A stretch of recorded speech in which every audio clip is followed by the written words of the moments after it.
Hey, welcome to Ask a Mountain Bike Professional podcast. We have Aaron Danger Meekum, Nicole, the Queen of Strava, and I'm Dave. This episode is brought to you by Game of Thrones. But winter is coming. We know what's coming with it. We can't face it alone. So, I actually have never made it through more than 30 seconds of a Game of Thrones episode. How about you? No, I heard that the last season was terrible, and so I'm out. I really did try and watch it once because there was all this hype, and I started one episode and some dude cut off some other dude's head, and there was a little kid present, and so I was against it. I'm out. That ain't right. No, you can't cut off heads in front of little kids. Nicole, why are we actually doing a Winter is Coming episode, or a couple of them? Because we have a question that came in from a listener, Matt B, who, what I've been told, he got a mountain bike that got delayed because of this wonderful pandemic, and so he got his bike close before winter started. And so he has a question: what do I need to do to winterize my mountain bike? Well, there's no real way to winterize your bike. It's not like an RV or a boat. If you are planning on riding it through the winter, you can do things like change out the suspension oil for a lighter weight oil. You can change out your sealant if you're riding in super, super cold. Orange Seal has a Sub-Zero tubeless sealant, but most will work for, below freezing anyway. But What about like brakes? brakes, yeah. Like maybe you live in a place that's really cold but doesn't get a bunch of snow, so you're going to be on a normal bike, quote unquote normal bike. What about brakes? Yeah, so brakes, not a whole lot that you can do. I've got a fantastic story about running Shimano Z's on my first fat bike. We were riding in single-digit temperatures and hadn't been using the brakes because it was a climb, and got to the top of beloved trail in the Ogden area called the Death Rut behind Weber State, and I just pedaled hard, sent it into a berm, and my brakes were completely frozen because the mineral oil freezes at higher temperatures than like dot fluid, and I didn't even think that was a thing until that moment.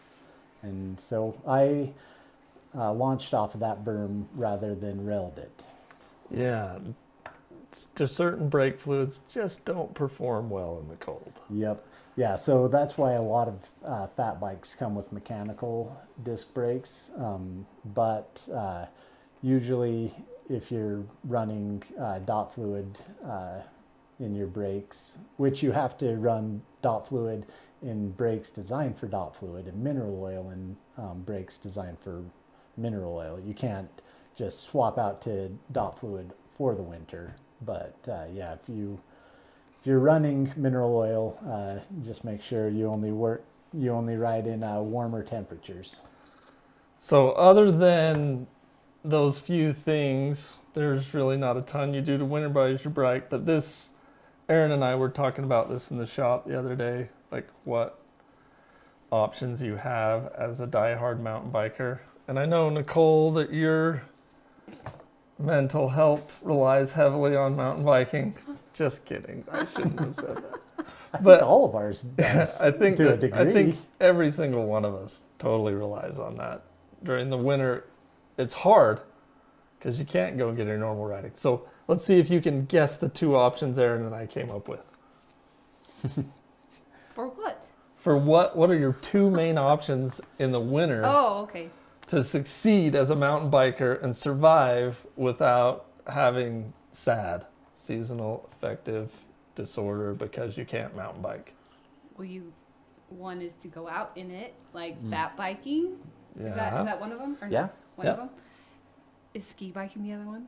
Can I say? Yeah. Or Yeah. one that you frown upon, I've heard now, is I get a bike trainer and I don't go out. Okay.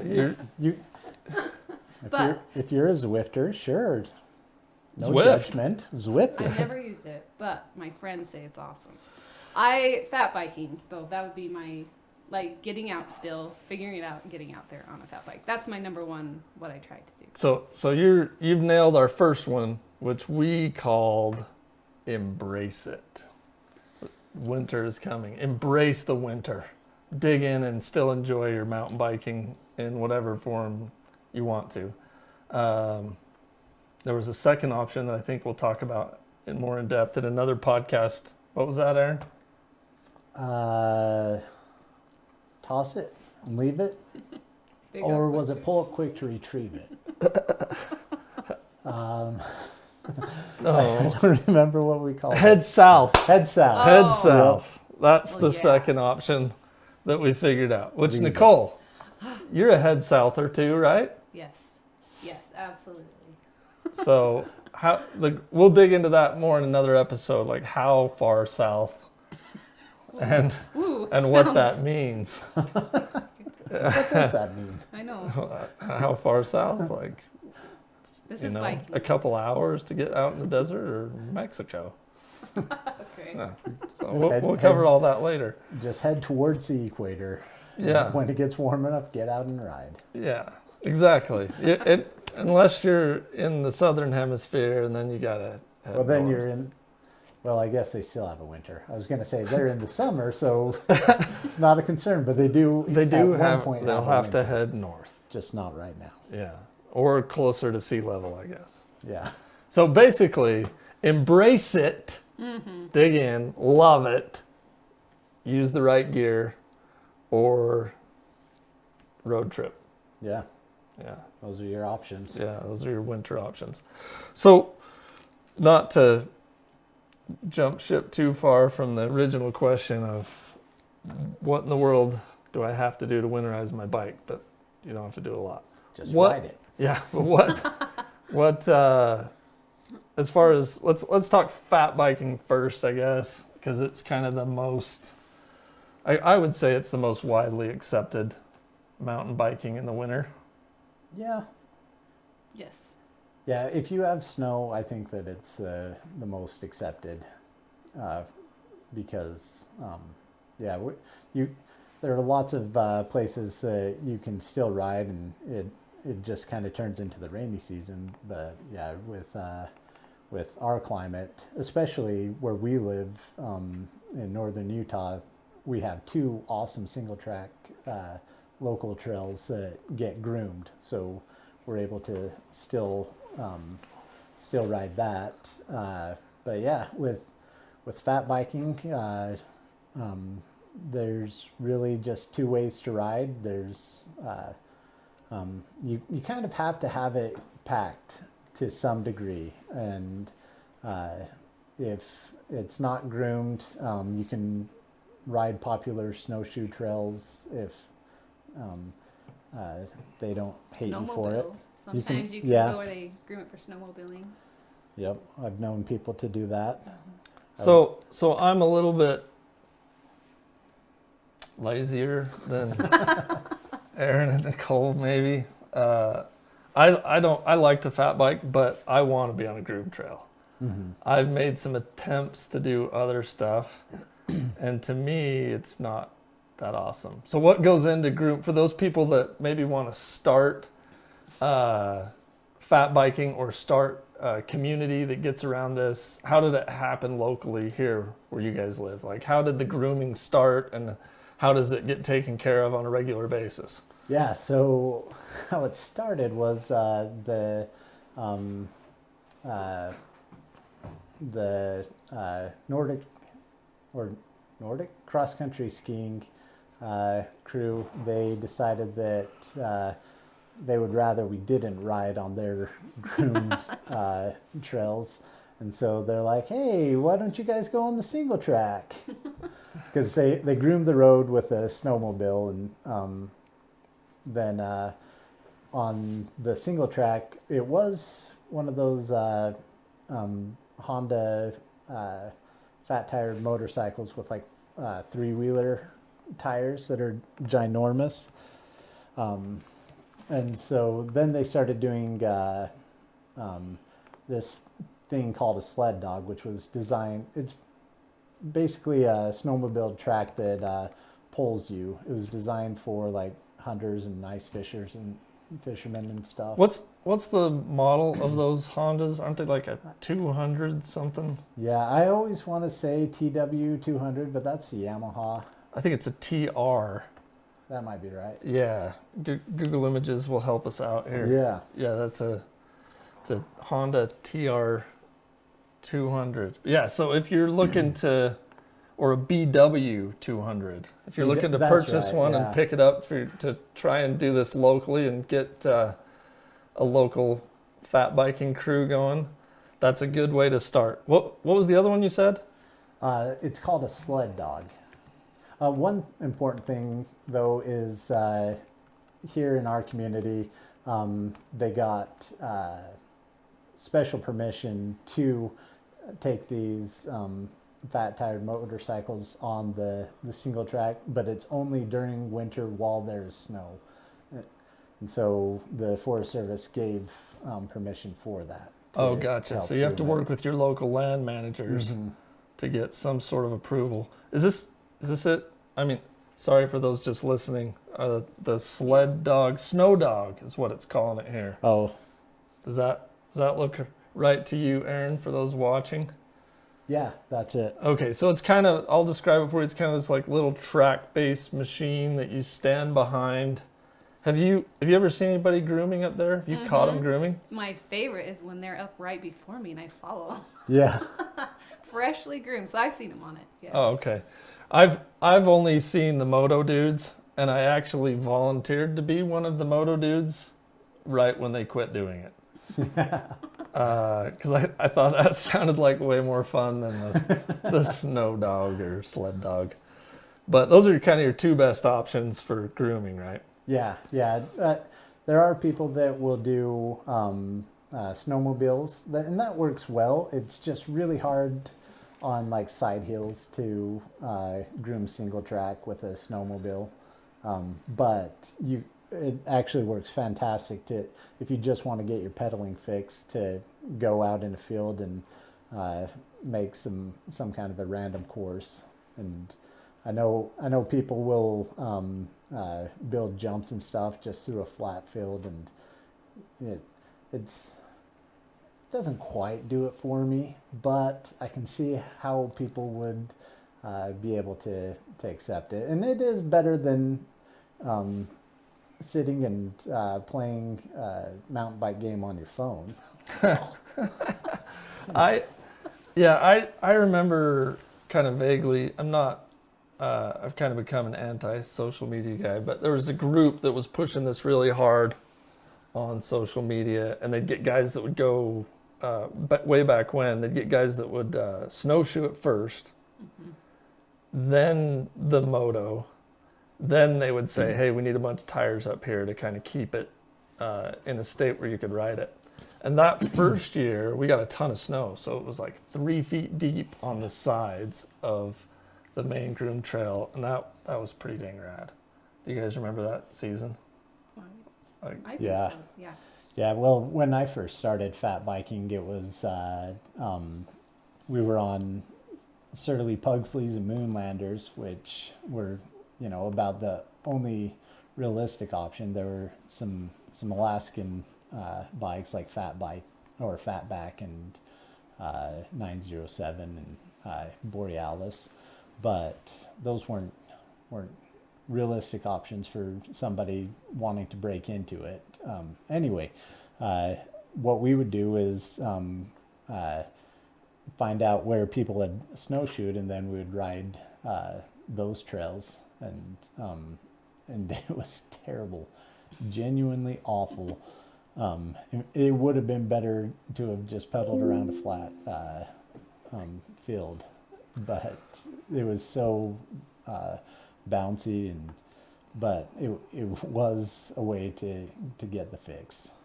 Yeah, I'm kind of with you as far as I've had some really bad experiences fat biking, and I've had fantastic ones. There's also a fat bike race series. Oh yeah. That does both like a cross country race with a loop and help me out, Nicole, Aaron, what is it called? It was Frosties. Frosties. Yeah. And so I only did that the one time when they did the downhill. Yeah, lift serve. Yeah, downhill race. That was so fun. That was such carnage. So it was like almost a mega avalanche style. It was like exactly the beginning of mega avalanche. Yeah, it wasn't long enough for you to get away from people. Yeah. But it was pretty cool. I'm trying to look that up right now. Yeah, I know they stopped doing it a couple of years ago because they didn't have any snow, which I didn't feel like they needed snow to have a fat bike race. Yeah, but yeah. Anyway, look up if you're there. They kind of had like a circuit that they had it in multiple places. Yeah, they would do a lot of them here locally in Utah, and then they had some up in Canada. I want to say there's one right there next to Banff, and a couple of different ones in BC. Oh yeah, so it looks like it's Frosty's Fat Bike Race Series on Facebook, and kind of looks like maybe they're gonna try and do stuff again. I don't know.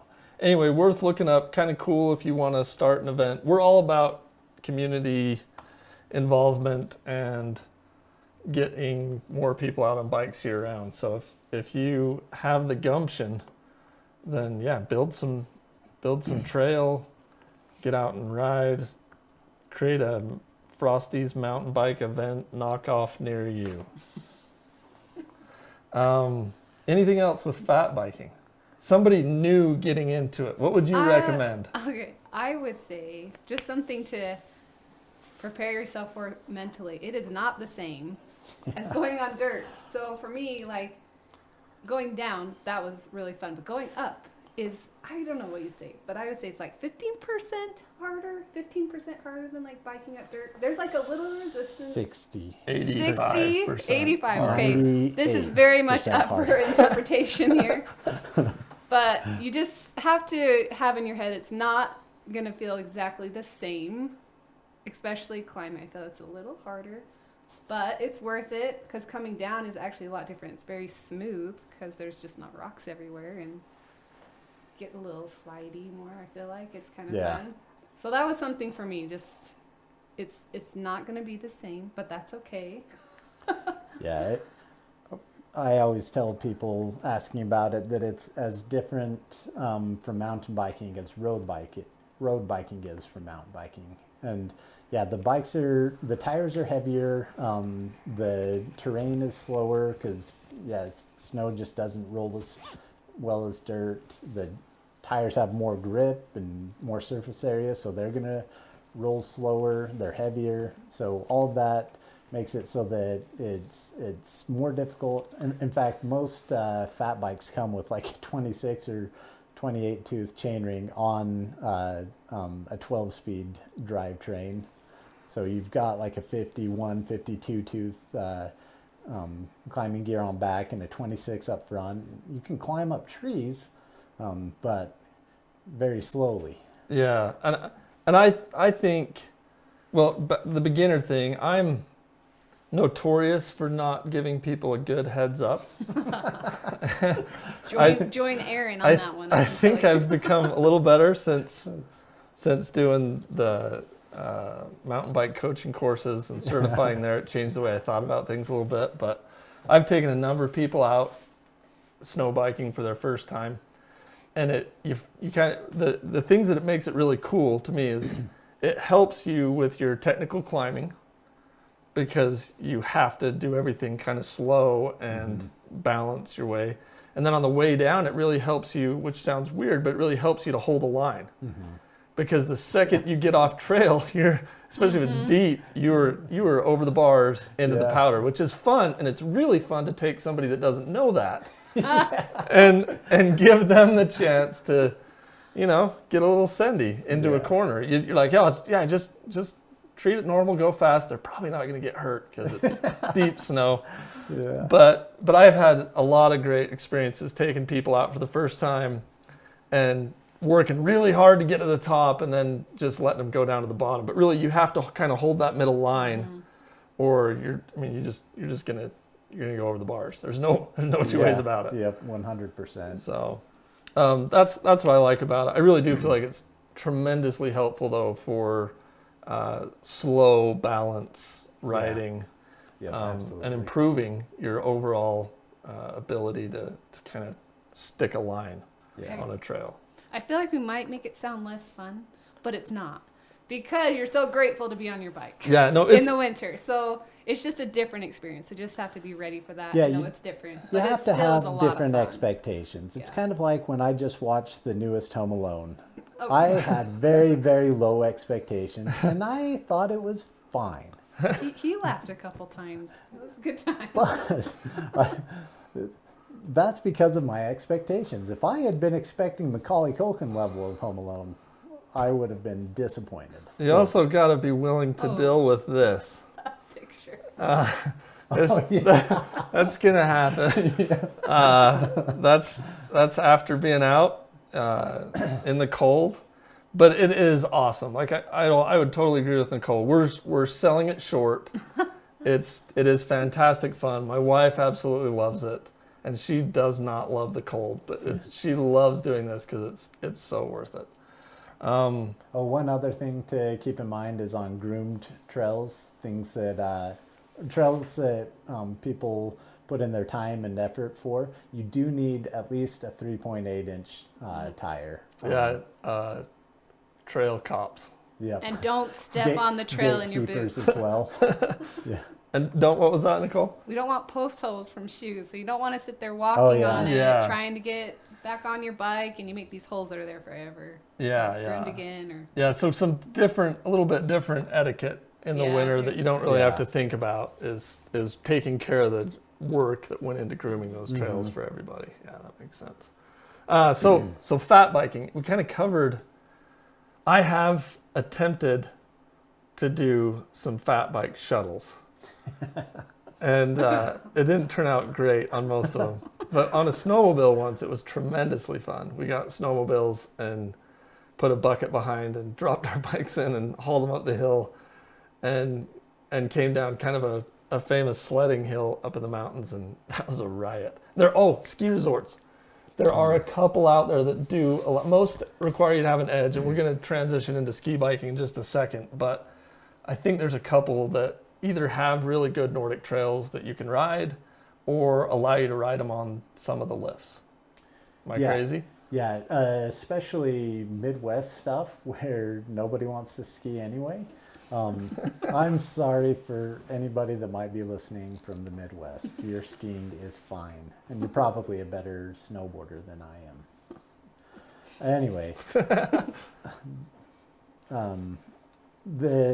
there are some places that allow you to ride fat bikes on lift serve trails, which is pretty awesome. There is one up in Idaho that we've tried visiting, and they've had kind of some difficulty with permitting because they lease from the Forest Service and Forest Service land, and so it got complicated. So yeah, we've tried to go up there a number of times. Yeah, we're told that this year they'll have it figured out, and so we'll let you know how that goes. But I think that kind of covers fat biking. Anything we missed, Nicole? The gear, but that's a whole nother sheboygan. I could spend about 5 minutes telling you all the things I bring to try and stay warm. That's just listing it. That's not explaining why you bring it. I don't know what it is, but I find women get colder faster than men. Maybe that's a fact I made up, but most of the time I talk, Aaron's over there in like his summer shoes, and I'm in like these $300 winter biking boots, and I can still feel little frozen toes. So, And you have the winter, the electric socks on I have top of electric that. socks that I can put on, hand warmers I can put on. Wow. No, it gets intense. It'll take a minute. Yeah. I have a system. So basically, what you'd wear skiing plus. Yeah, but Oh. with biking, it kind of changes because you get so sweaty. Yeah. When you Yeah, go on the uphill, way you up. get all sweaty, and then you need a way to like cover up all that sweat when you go down, so it doesn't just freeze on your body. So Yeah. layers and a way to take them on and put them back on. Right. Yeah. Off and back on. Off and Off and on. Off and on. Layers. Okay, now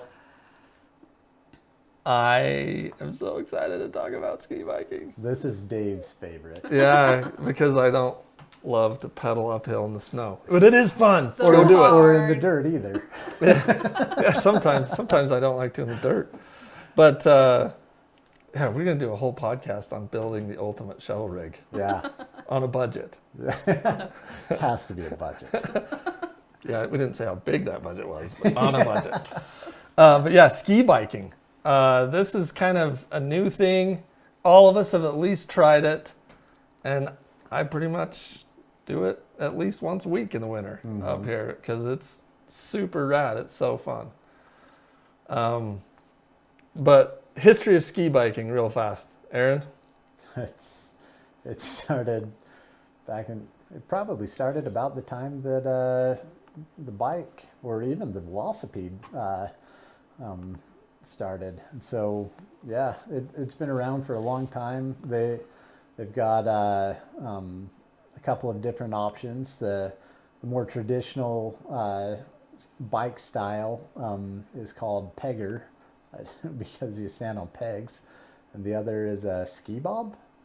Yeah, I where honestly you don't have know. skis on the bottom of your feet. Yeah, so I got there. Yeah, that's a good point. So, while I will not knock any of the versions of ski biking, the ones that I've got into are the ones that make you feel like you're on a mountain bike, which it's kind of like endless trail choices. You are on pegs, but you're standing on the bike, has suspension, and you're mountain biking in the winter. It's pretty amazing. But yeah, there are these other types out there that I've seen up there. That's, once again, no offense to those, but that's not what we're talking about when we talk Yeah. about ski biking. We built some. I wish I had that clip. I'll have to find it. Yeah. We built some as a Christmas party one year. We gave everybody a budget, and we said, here's your, you have a $50 budget, go to the thrift store, buy the parts you need, make a ski bike. This was kind of before the stand-up kind got popular, and then for our Christmas party, we went and took them to a park and rode them, and some of them survived and others didn't. And one guy built it with a snowboard, cut a snowboard in half. And I built mine with an old motorcycle fork, which was a terrible idea, except that it was super slack. Oh my gosh, yeah, we actually have it sitting here. It's so cool. That might even be in the shop. Yeah, maybe it is. Yeah, you can kind of see it back here. Yeah. This is the, there it is. That's the old original gangster ski bike that was built way back when with the moto fork.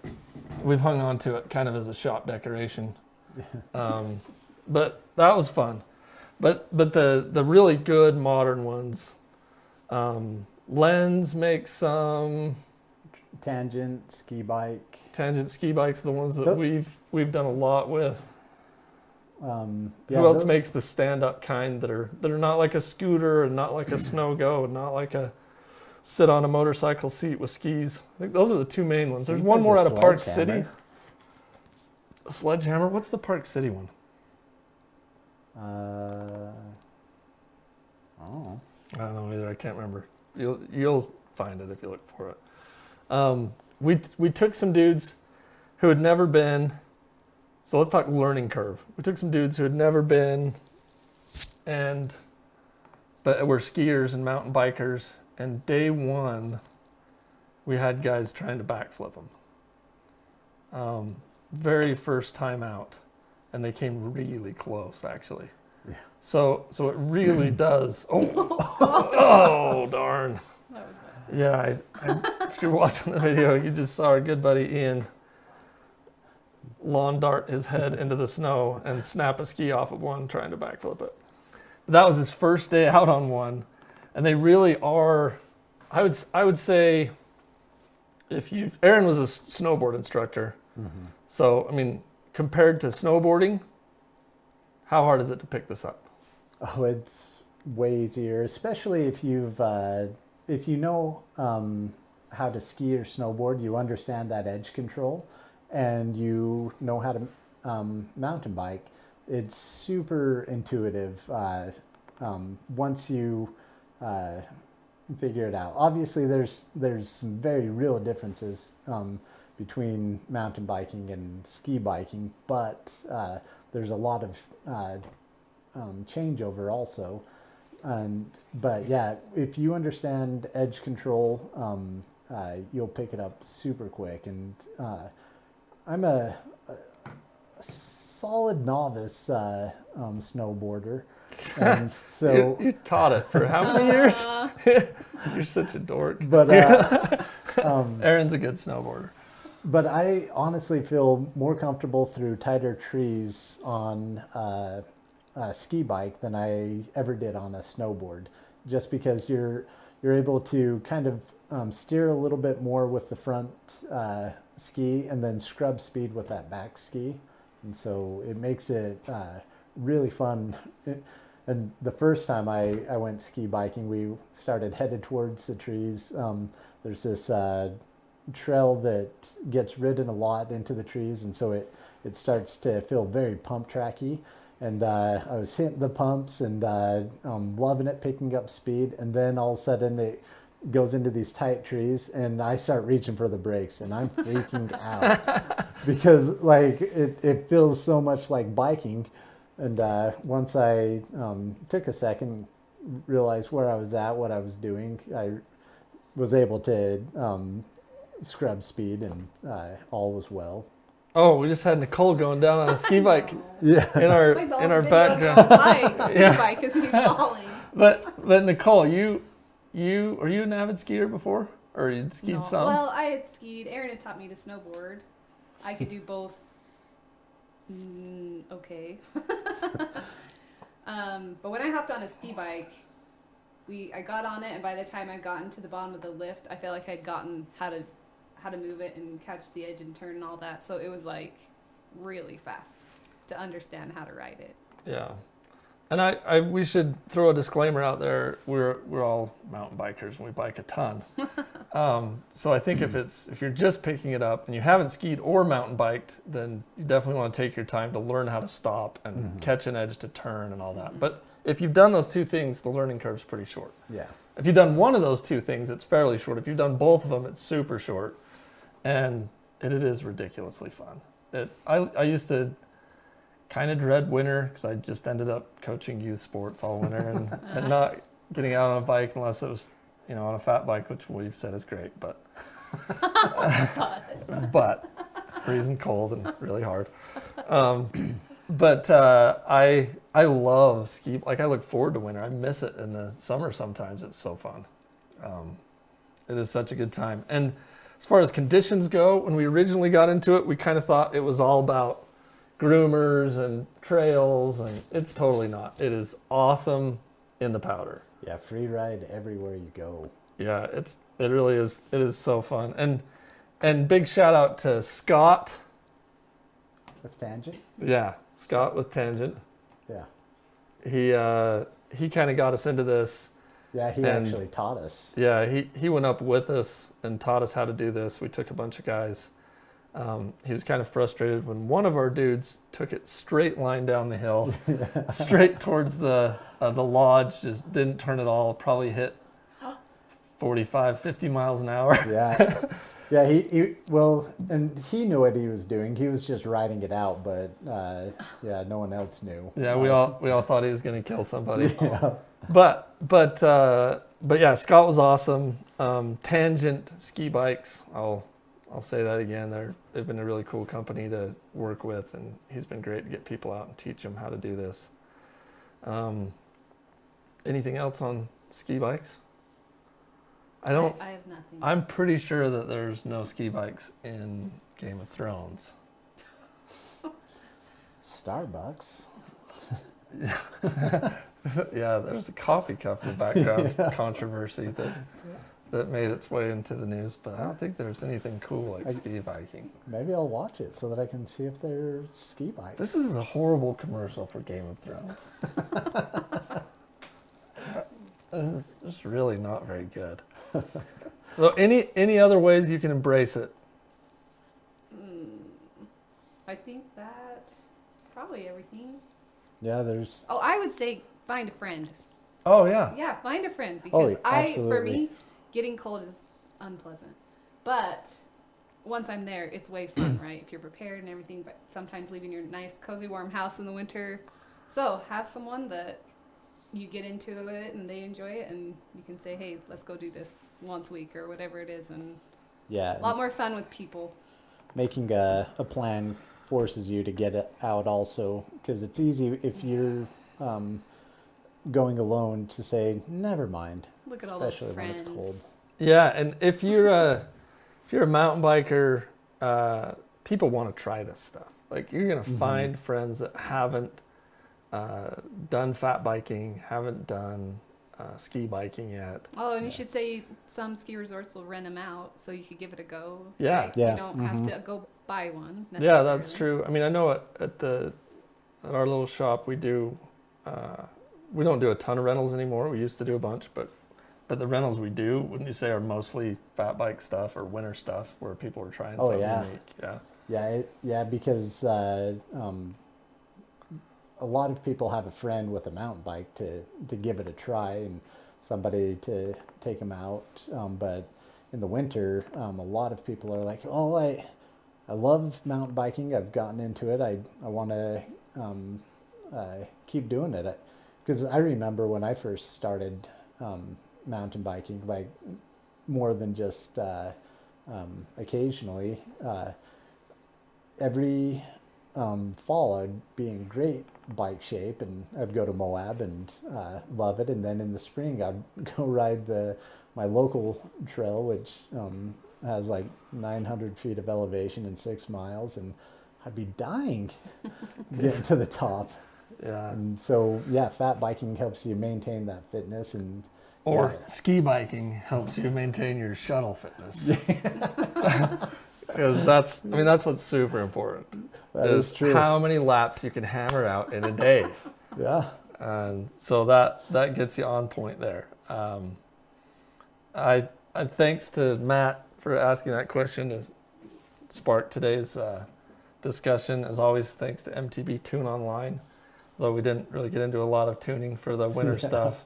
We probably could do once ski biking takes off. I think we could do some lessons on the actual ski bike maintenance side of things. Yeah. Because then you do have to learn kind of a little bit different skill set for that. But yeah, that's the nice thing. Both fat bikes and ski bikes. A lot of the general maintenance stuff is pretty similar to normal mountain bikes, except for the ski part. Yeah, exactly. We're gonna send you off for those watching with my buddy. Very first time on it, going for the backflip into the pond. Did not complete it. But get out there, enjoy the winter. This is our Embrace It episode. Next time we'll talk about if you're not an embracer, how to head south or how far south you have to head. But I'm actually really excited to go ride after talking right now. We've got like 3 or 4 inches of snow. Can we ride bikes now? Yeah, can we ride bikes now? I think that's Nicole's line, but yeah, let's go ride some bikes.